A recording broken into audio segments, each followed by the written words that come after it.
nature. I think most of you know me, or some of you know me, but my name is Alicia Bastos. I run Brasiliarte, a small Brazilian arts organization in the UK for the last 8 years now.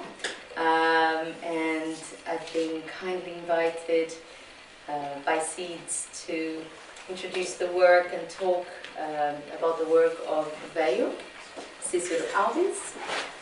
So basically, I'd like to start thanking very much Seeds and Natalie for the brilliant initiative to bring Brazilian art to London, particularly his work. We know it's a very difficult task, and it's a very expensive task because of taxes and bureaucracy. And so we hope you enjoy, because this is a rare occasion. Thanks to Cyril.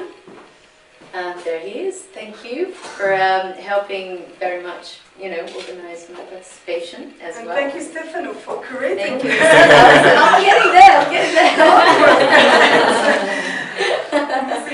Yes, and I think that thank you very much, Stefano, not only for bringing it here, but also to bring it to Europe. I think this is taking his work to, we're going to see throughout the talk, is taking his work into a completely different realm, and also it's bringing Brazil into the world's eye in a different way as well, which is really, really precious for us. So thank you in the name of Brazil.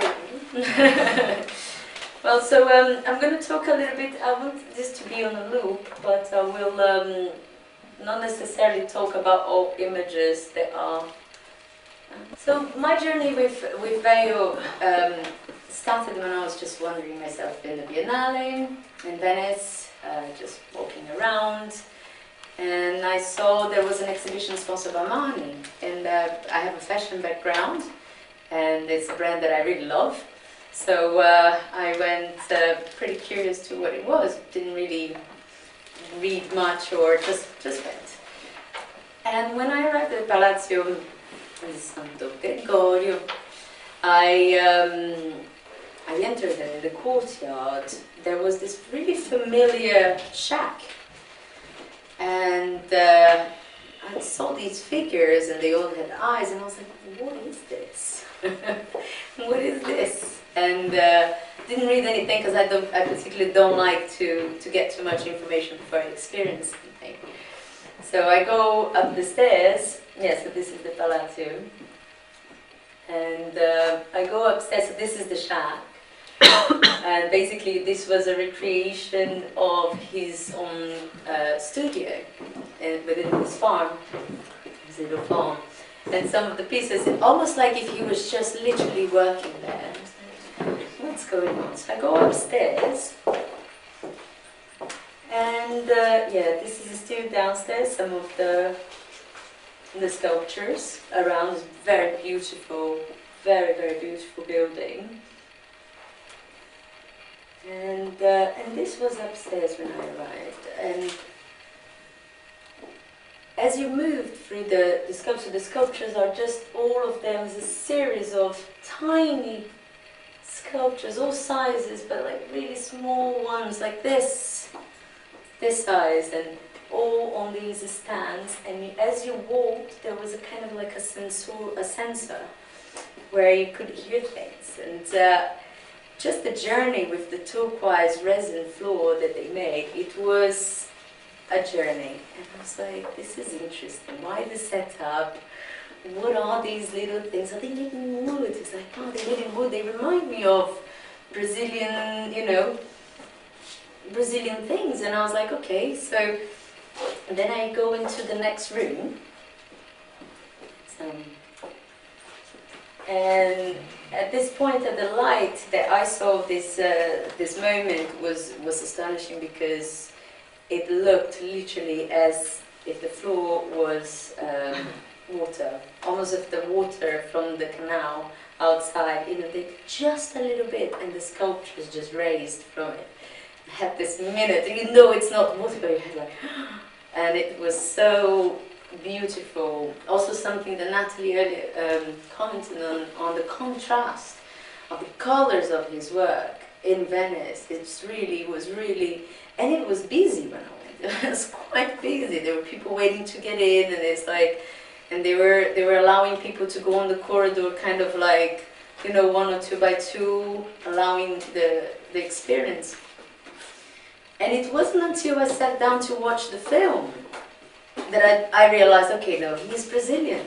Oh, what are we talking about here? Like, it is a Brazilian artist. So I felt really enchanted by his work, and without any information. And the film is really interesting. I hope you had the chance to watch. Sometimes they play in the gallery as well. Well, so this was my experience, and Cícero Alves dos Santos is his name. And his home village is Nossa Senhora da Glória, in the region of Sergipe. Now, Sergipe is already a region, it's in the northeast, and in the interior of it is very, very dry. So we call this arid region of Brazil Sertão. And we also have a whole culture around this region. The sertanejo is the person who was born, and they are very rural farmers. We had history, in the history of Brazil, there was war, there were fights, there were, you know, there's typical music. It's a very characteristic type of culture. But it's a very poor area, and with very low level of education, and people survive quite simply. And I asked myself how the work of a man that comes from such a simple background managed to succeed, you know, to reach one of the dreams of artists these days, to, you know, to exhibit in Venice during the Biennale. You know, what happened there in the middle, because it's quite a thing. And for some people, obviously, this question could sound strange or a bit arrogant, because obviously anyone can succeed in life. But knowing Brazil and knowing how the art world works in Brazil, I got really curious to know what happened there, and what was his journey about these figures, you know, these very exquisite forms that he creates. So I'm going to talk a little bit about him as a persona, because moreover than his work, it's himself as a person. He was born almost 70 years ago, and his veio is a nickname. It means old or oldie, a bit like it's the original word is velho, but veio is how they say in that region. Oh, in a lot of like countryside of Brazil would say that. And he got this nickname when he was 5 years old, because he used to hang around a lot with older people. He was very interested in the charts and things, and by that age he started sort of sculpting beeswax. And but an interesting thing about it that I watched in a video, that he was doing the beeswax, and as soon as someone was watching or looking into what's this, what is this, he would go and just destroy them. Just used to destroy them. And soon he started working with wood. So wood has been with him, as his material of work pretty much his whole life. And it's something that is important to highlight, that he doesn't cut the wood to make his work, like he doesn't chop a tree. He goes on journeys where he finds the dead wood, so dead trees, you know, falling pieces. And it's also important that you understand that an arid region doesn't have, that's funny, anyway, that we just go passing and then we will come back into it, yeah. So it's a very dry area, so you don't really find that many trees, but possibly the ones you find are actually quite bad, quite dry.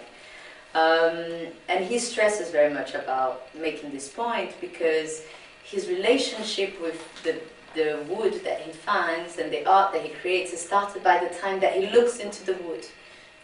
So he looks to the wood and he already kind of know what he's going to do. And it's very interesting to that he calls them open woods and closed woods. And when they are open woods, he's sort of like able to, see the messages and find these forms, create these forms. And he says something really interesting that I'm going to read to you. Because his inspiration, he says that his inspiration comes from God, comes from, a divine kind of message. And he says, when inspiration comes, I can create anything that is in the minds of people, from the Marquês de Sapucaí, which is the avenue where we do the Carnival Parade in Rio, to the legends and realities of frontiersmen. So he can create pretty much anything. I'm going in search of the material and let the imagination take over because we have a lot of wealth in terms of history and culture. So basically, he talks about creating this and letting this wood talks to him and, what is the shape, but also that everything that he creates is a way of telling his story, the story of his people, the story of this region. And another great thing as well is about the names that he gives to the pieces, because there are some incredible pieces actually. The one, let's go back to the image of the courtyard, if we can. The one that has a red and blue figure. Anyway, so he creates, for example, I have two cases just to give you an example. For example, this one we're going to see, it's called the animal I've never seen. So the animal that I've never seen. And he has another one that is called a rabbit. And the rabbit it doesn't look like a rabbit, it looks like a bird. And another one, it's called the press streak. The press streak is, it looks like a snake, but it's a leg, so imagine two pieces of wood that just go up. The one before. The one that shows the palazzo from outside, actually.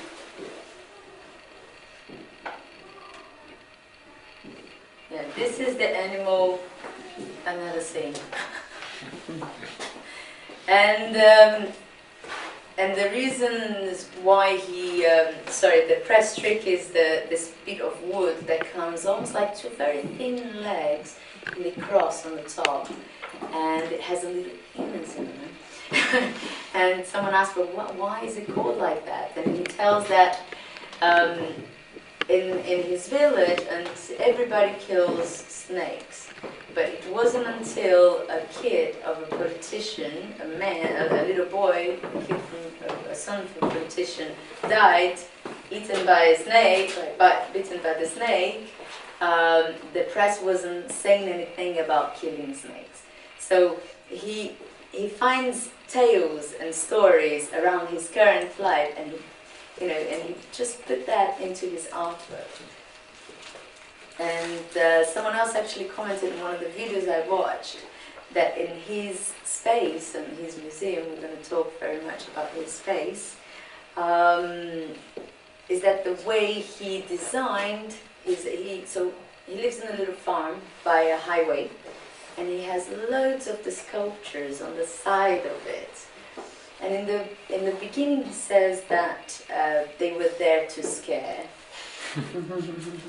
They were there to scare and they were there to attract.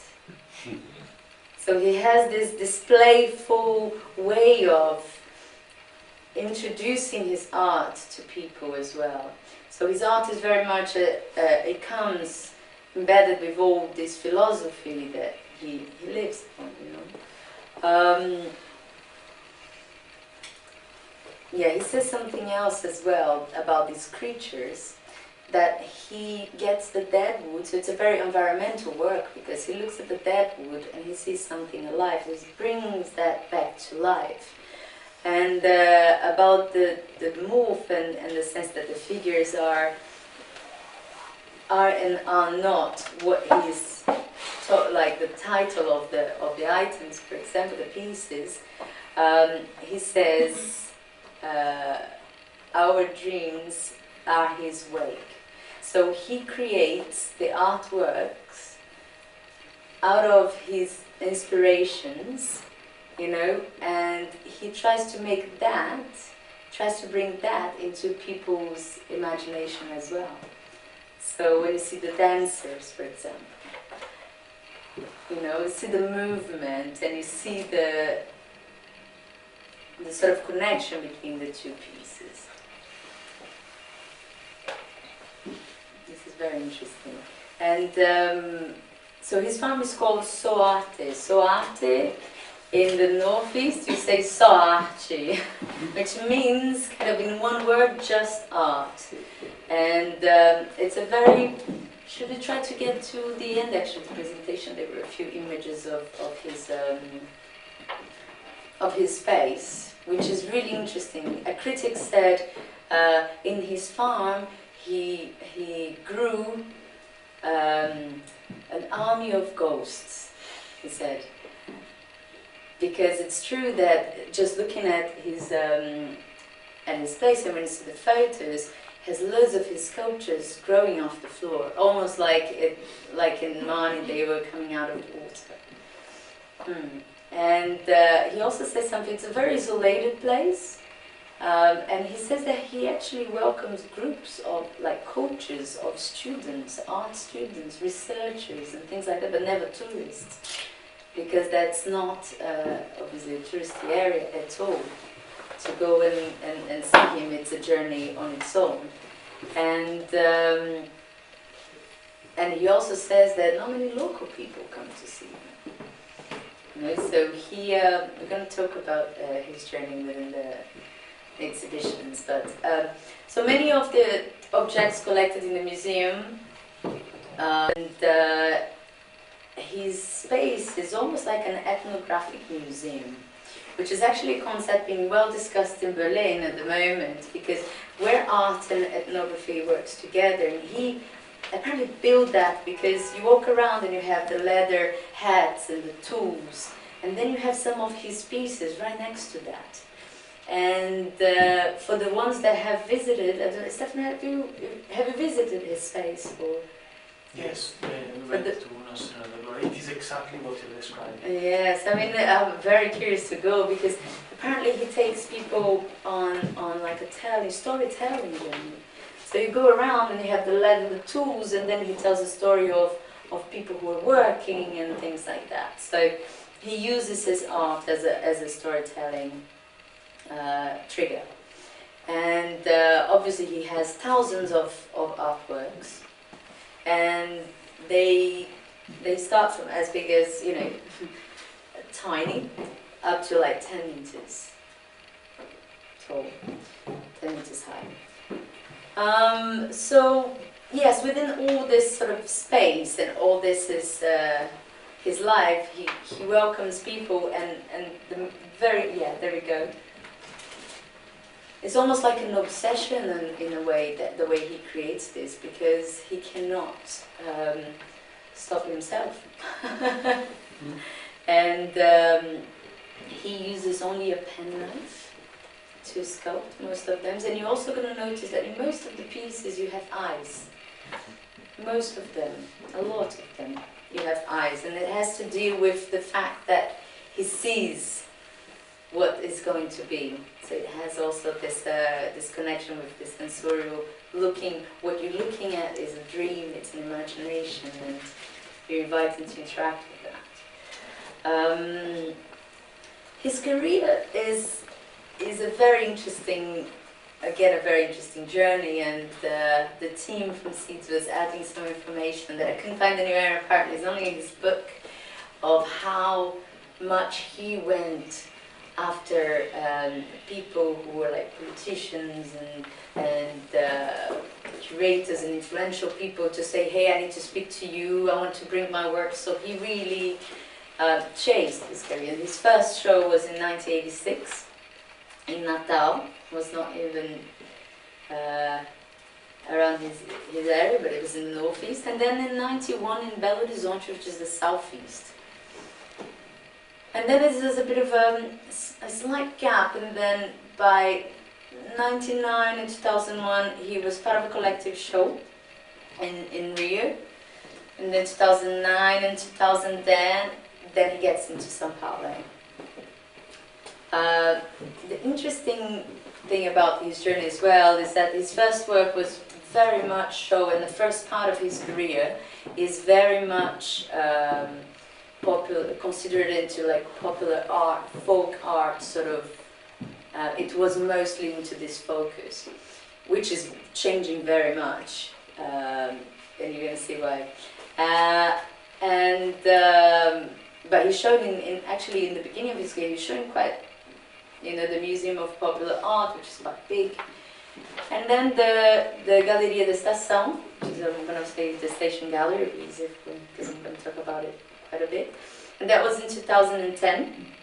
A very interesting show called Brazilian Art Beyond the System.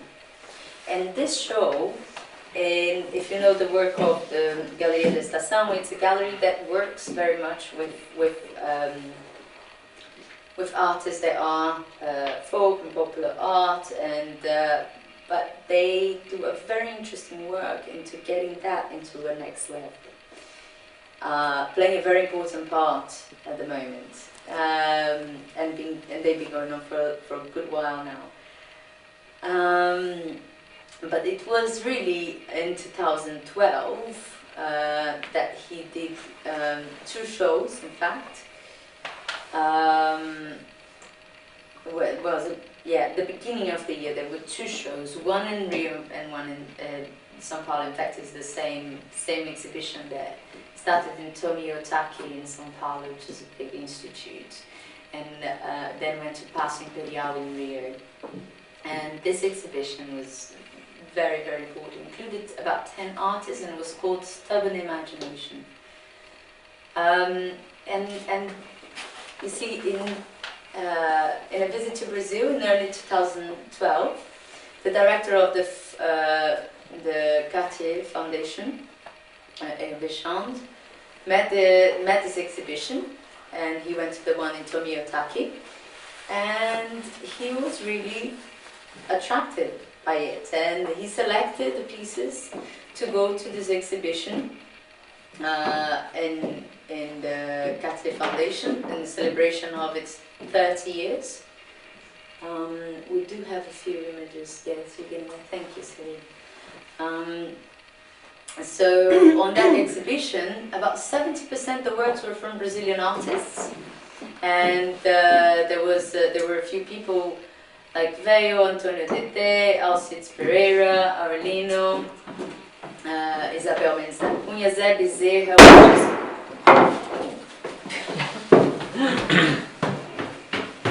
Is it still upstairs?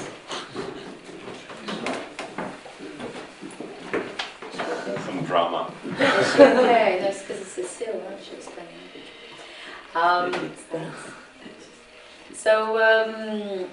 Basically, in this exhibition, Zé Bezerra, it's a big inspiration for Veio, in fact. And he did a quite similar work, but it doesn't have the depth, the philosophical depth that the work of Veio has. And it also, the same exhibition included some drawings from the Amazonian region. So it was an exhibition of, outsiders kind of, let's show what the world has to bring in terms of connecting art and history in a much more like folk aspect of it. And Germana Montemor, which is the curator of the exhibition, that's what she says, the sense of openness and freedom, freshness of invention, and this is a very, very interesting thing she puts in because, while the art but at the same time raise the question on how to define contemporary art today, revealing artists seen as periphery and putting them in the center of the stage. And this is very much something that is a movement within the contemporary art that is happening. Well, in 2013, he was also part of another show about imaginary and popular art in the Museum of Modern Art in Rio de Janeiro. And then he works, really enters a contemporary realm because he returns to the Cartier Foundation in 2014. And in Brazil he had a collective show in the same year with the Station Gallery and the Museum of Art of Rio. And in 2015 he did the Venice by invitation of Marni and Stefano, who curated the show. And he did also SESC in São Paulo, which is really an important venue for artists to. And then he did the Mercosul Biennial in the south of Brazil. And then he did a really glorious solo show at the Pinacoteca. And Pinacoteca, for the ones that don't know, is probably one of the most important contemporary art institution. It used to be the school of arts, of Beaux-Arts, and in the past, and it became this powerhouse in Brazil. So he reached that real, and now he's here with us in London. Yeah, he reached this moment of international recognition, more than deserved, because his work embeds not only the history of his region, of his people, but the story of Brazil.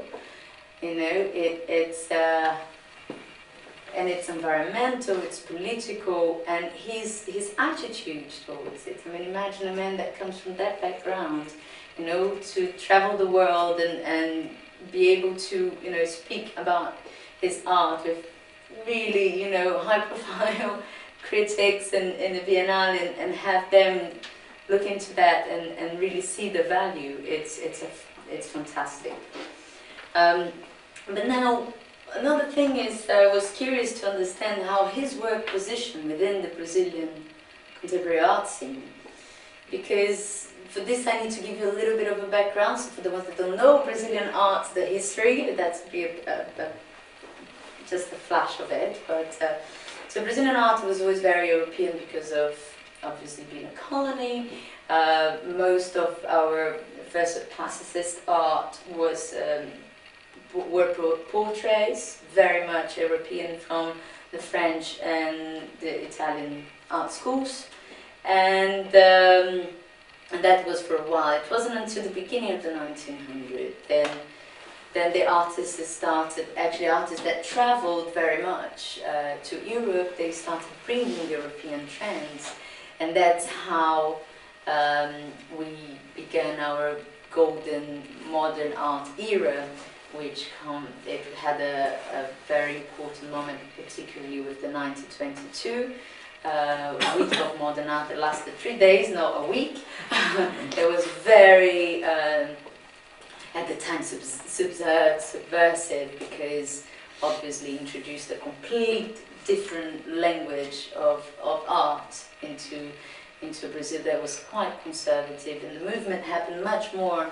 And well, it started and it thrived really in São Paulo before Rio, because Rio was still very French, very imperial still, and I took over the country obviously. But I suppose some of you may know the work of Tarsila do Amaral, the anthropophagic movement, which were moments, architecture, sculptures like Brecheret, sculptures that in fact somehow they do communicate, for me they do communicate with Beyo's work as well. We had constructivism, we had concretism, we had the first biennial in São Paulo, and from this period of modern art that lasts literally from 1922 into pretty much the 70s, we had the biggest Brazilian art names that you probably know, Ligia Papi. We had, here in London, we had particularly Hélio Oiticica did a really beautiful show in the Whitechapel.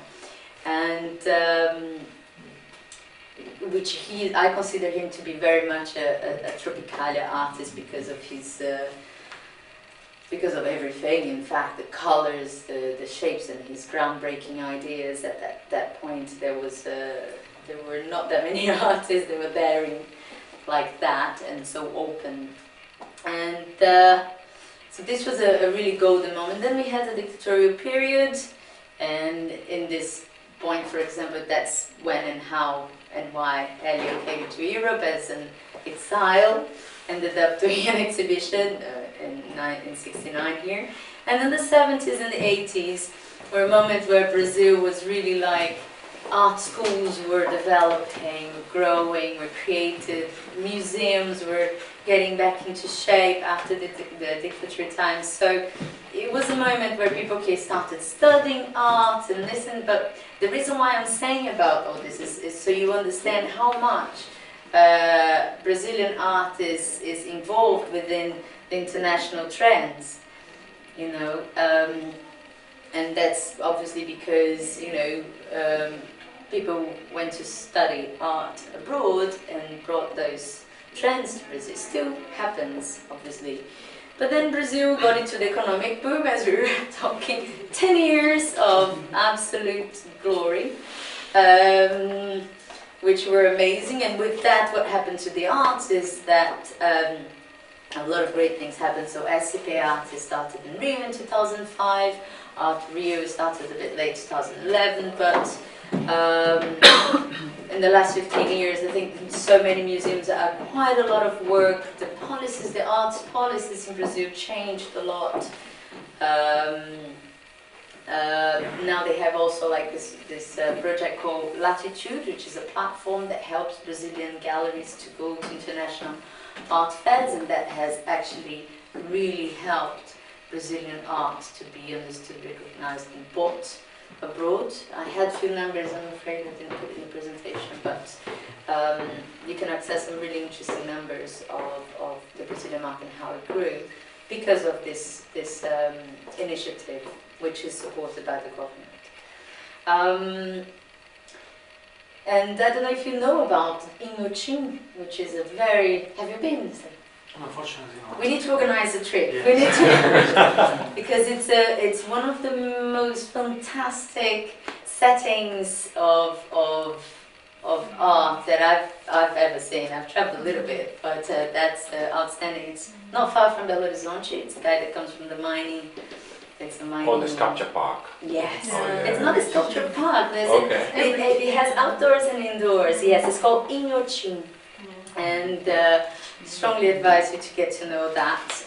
The larger Brazilian art contemporary collection is actually exhibited there, but you also have work from international artists like Matthew Barney and others. So he built these pavilions, and you just go inside them and experience, and it's just something else. So all these things, you know, happen in Brazil in the arts really made the public access it, understand it, and purchase at the moment that we could. At the moment right now, I'm not totally sure how well we're going to keep trying. But with that, some artists really gained international recognition. You probably know a few, but I just mentioned Adriana Varejão, and Ernesto Neto had a show in Hayward Gallery, Tunga, and also some aesthetically pleasing artists like Beatriz Milhazes, and that she was the most expensive Brazilian artist alive. So, and her work is all based in Carnival, and she says that her inspiration comes from Carnival.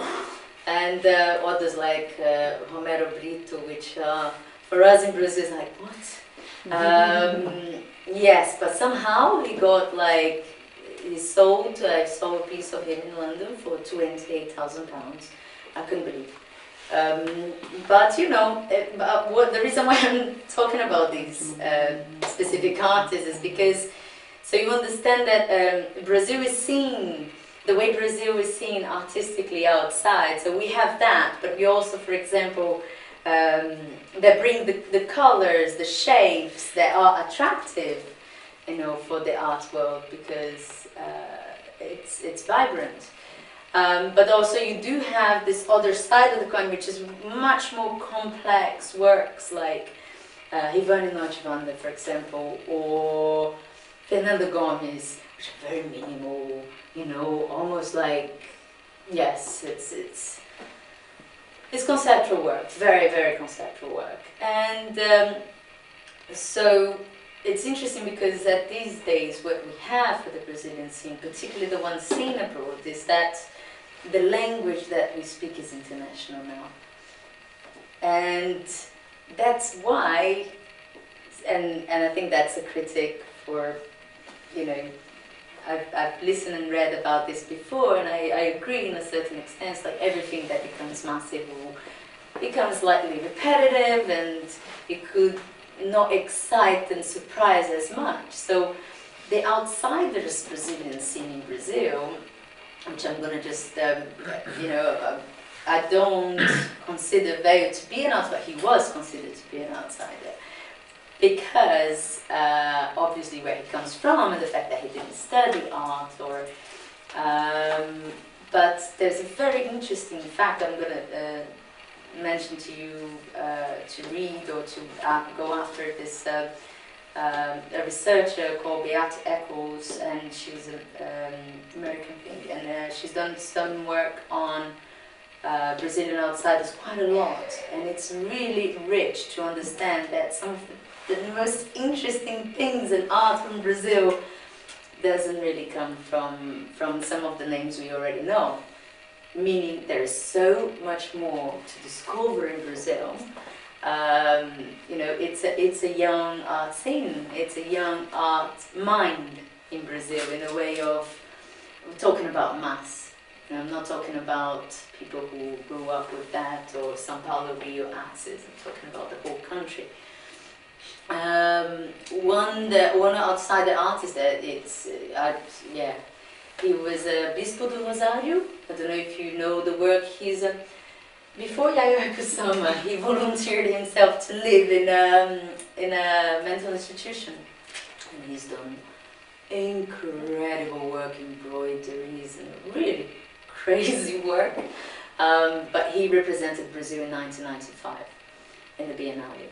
And what does that mean? And I wouldn't be surprised that, in a few years, maybe just to give it a gap, that the Veio would come back representing Brazil, and I'd love that, because it's true and it shows that Brazil understands the value of this, what's so sometimes called popular art or outsiders, or Brazil doesn't see necessarily this is in that way, and I think this is now reflecting to the world, because it's so refreshing.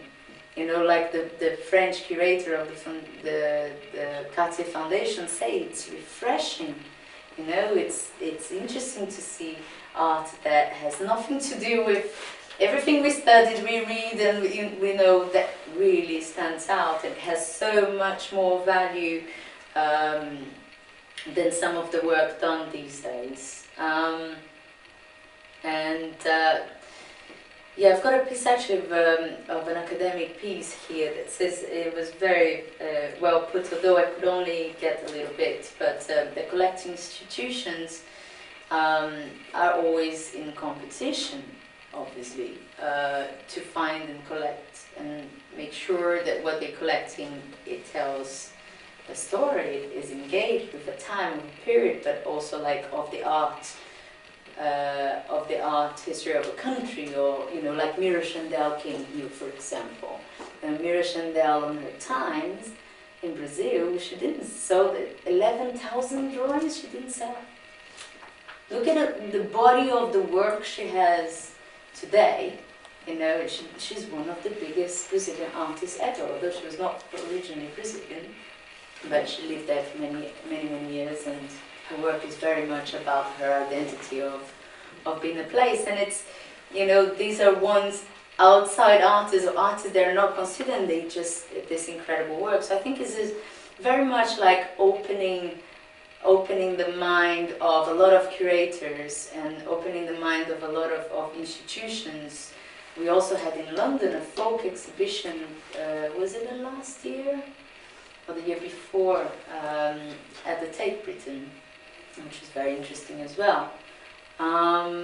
So you see, this is what I mean, is that contemporary art is finally welcoming this diversity, which is necessary to keep it vibrant.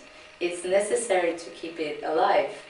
Otherwise we will become series produced, which we know that there's plenty of art like that. And that's why, like, Bispo and Veios, they both ignited this discussion in Brazil, particularly. It's very interesting that Rodrigo Naves, the curator of Galeria de Estação, he hates contemporary art almost. This is like a really, because he understands that particularly a place like Brazil that is so big and that people are so creative. We have so many influences, so many countries that occupied and entered Brazil, that there are still many, many artists like Veio to be discovered. Just to give you a bit of an idea of how Veios is really a part of, obviously, exhibiting in these amazing places, and particularly in Brazil, the Pinacoteca, that's a mark of his work, of change, of complete change, of direction now. Well, he is collected. Actually, in fact, it's very nice that he's collected in Sergipe. And folklore, there are a few places, the Fundação Cartier, there are 7 different states in Brazil that have his work. It's in collections, public collections. Magazines, like he's been in several art magazines, and there are 5 different documentaries about him. There we go, and certain permanent collections, big ones are Fundação Cartier, the Museum of Modern Art in Rio, the Museum of Art of Rio, the Afro Brazilian Museum, which is great, and the Pavilion of Brazilian Cultures. And with this, I'd like just to finish saying that the beautiful thing about Veio is that when he represents not only his region, he represents a Brazilian huge part of the country that is actually ignored, that is not seen, that is not looked at, that is not taken in consideration. And when you watch, and I strongly advise you to watch any of the videos where he speaks, it's very sharp eyes, very based on his, very intelligent man, very based on his comments. I mean, please correct me if I'm wrong, but as far as I've watched, I was like, boom. And it's a real pleasure, real honor to have his work here, and I think his work is more than essential. I really hope we can get into a collection, into many collections hopefully, but into big public collections. I think this is an artist that has a lot more to come for him as well. So I hope you enjoyed. Thank you very much. Very interesting what you do. Is there anything you'd like to add to it? I love very much the sharpness of your description, because when you talk about Veio's atelier, it is really like this, when the figure emerged from the ground. One thing that for me was striking was to see how much the artist is suffering for not being recognized in Brazil, especially in his own town. And we were surprised because we said, excuse me, you have like exhibition in Paris, in São Paulo, but still he's so rooted in his village, and he suffers a lot because in his village everyone thinks he's just a crazy man.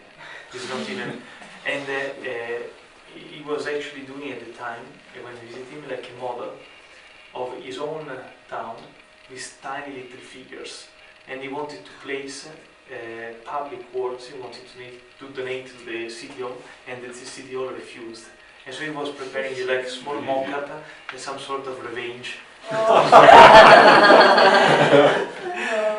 he's funny and ironic too. What a wonderful artist. Yes. And he's very witty, very intelligent. And another thing that for me was surprising is that in Venice, he wasn't able to stay still for a second. He always had to manipulate stuff. And we went on the Lido di Venezia, the island in front of the sea, and we found these small huts that students use to do like a fire in the night, which were actually done in the same way as the sculpture. People just find and collect wood on the river or on the beach, and then they created these small shelters. And over there he started sculpting again. We didn't know how to entertain him anymore. He had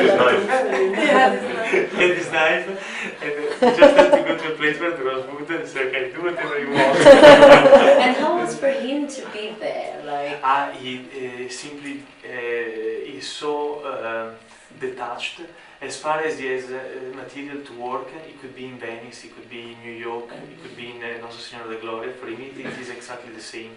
And we asked him, are you happy? He didn't really give a damn. He was just focusing on shaping his sculpture and did beautiful things in Venice as well. He has just this incredible desire to produce. And the last comment on the thing that you said is that he's really like a conceptual artist. Because when you look at it from the folkloristic point of view of like bright color and stuff like this, in a way it is a legitimate reading, but it's a bit misleading, because what he's doing with the colors he describes is really to make visible a latent figure that he already sees, and he wants other people to be able to see what he sees. So in a way the color becomes really like a conceptual device to create an audience, or to make his language shareable or shared by others. And so this is actually very nice, because again the color can have different values in the way artists use it. It can be a very decorative tool, and it happens sometimes with artists, not just Brazilian, everywhere. But in various cases, it's truly like an ideological device to bring to reality layers that are invisible for us. and primary colors mostly. Primary colors, yeah. In fact, he said that if it is for him, he wouldn't even paint, because he doesn't need to paint the logs of wood in order to be able to see the humans or the animals. He already sees them immediately. But he paints to convey the message to convey to the people, which is actually a beautiful message of even how the artist can create his own audience in a way by doing these things. Otherwise, it would just be like really like a shaman. Fantastic. Congratulations, Seeds. No, we're very happy to present such a wonderful artist. We're having his works for another few months, so please do come with your families, friends. It's an important heritage, and it's something that deserves to be known and seen as much as. But again, we now invite you to some drinks, and please